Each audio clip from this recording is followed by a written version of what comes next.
them. So he said, let us lay aside every distraction, every sin that easily besets you or entangles you, and let us run with patience and endurance the race that is set before you.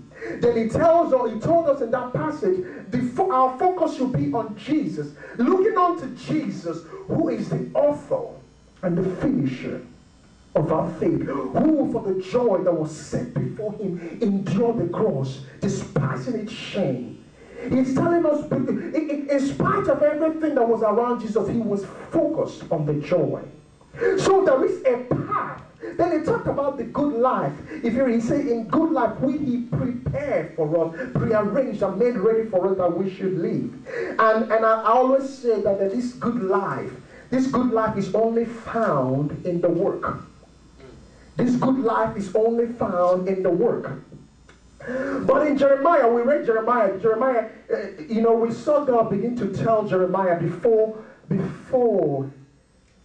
I formed thee, I knew thee. God is saying there's something that, Paul was writing to the Ephesians, that we are God's handiwork. Now God comes to Jeremiah in the Old Testament. I was telling Jeremiah, before I formed thee. You see, God took the ownership of I formed thee. Before I formed thee, I knew of thee. What he's saying, that before I formed thee, I have you in my mind. I knew thee. To know, to have a knowledge of something is to have something, embodiment of to know something in the mind. Before I knew you, before I formed you, Jeremiah, I've already known thee. That means that before each and every one of us came forth, God already knew who you are. So he formed you to meet that. He formed you so that you can meet that thing that he was thinking. He put everything in you, formed you, so that you can match what he already know of you. So he told him, before I knew you, before I formed thee, I knew of thee. And before you came forth out of your mother's womb, I've already set you apart, sanctified you to be a nation. So what God is actually telling him is the same thing in Ephesians 2:10. Before you came forth, I've already known who you are. I formed thee. And before you were born, I've already had a particular work you're supposed to be doing. And you see, he began to tell him, you're going to root out, you're going to pull down, you're going to do all these things. But there is something interesting, very, very interesting, that he's saying. Before, in verse 11, moreover, the word of the Lord came to me, saying, Jeremiah, what seest thou? And I said, I see a rod of an almond tree. Then said the Lord unto me, thou hast well seen, for I will hasten my word to perform it. And the word of the Lord came to me the second time, saying, what seest thou? And I said, I see a certain pole. So God began to tell him, this is before I formed thee, I knew thee. I have you in mind. There is something that I have in mind for you to do. So I fashioned you, designed you, equipped you, created you for that particular purpose. Then he began to tell him all the things he wanted him to do. But there's something God did. He said before Jeremiah set forth, he asked him, what are you seeing? Because God understands that you cannot do anything for you without you having a vision of it. A vision becomes a compelling mental image or portrait of a preferable future. God will never use you to do anything without you not seeing it. Because God understands that, God understands that your seeing it, your ability to be able to have the imagination of it, is what will bring it forth in this realm. See, remember when God came to Joshua, he said, Joshua, that this book of the law shall not depart from you, but thou must meditate on it day and night. To meditate is to ponder. To meditate is to imagine. To meditate is to think deeply. Because God understands, because before you to do everything I've called you to do, you have to see it. Remember Abraham. God said, Abraham, this is who you are. You are the father of nations. You are this, you are that, you are that. But God said, I want you to see the image of this covenant.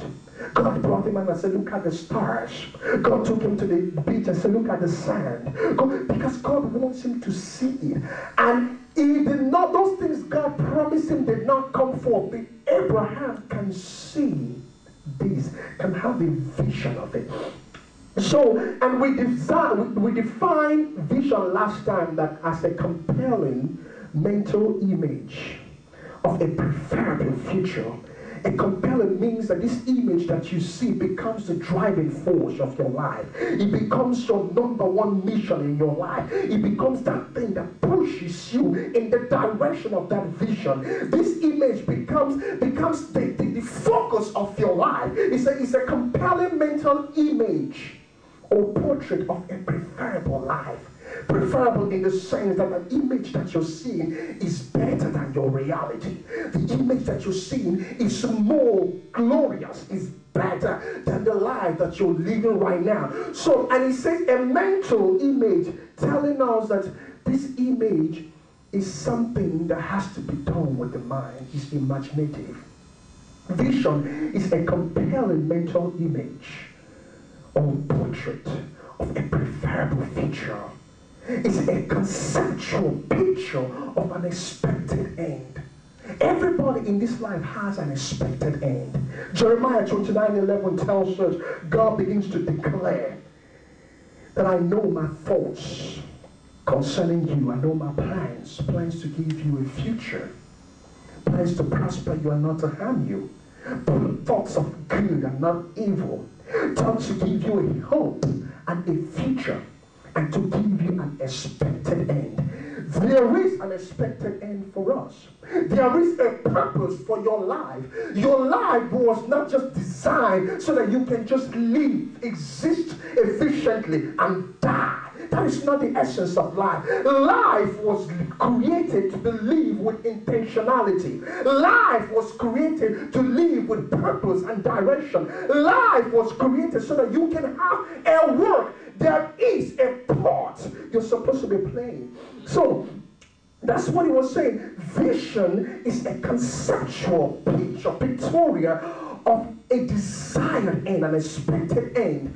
It is a detailed documentation of a life desire, the future desire, the hope desire, an expected end as communicated by God to his people, whether individually or collectively through a chosen leader. It is the ability to see the purpose of God in your life.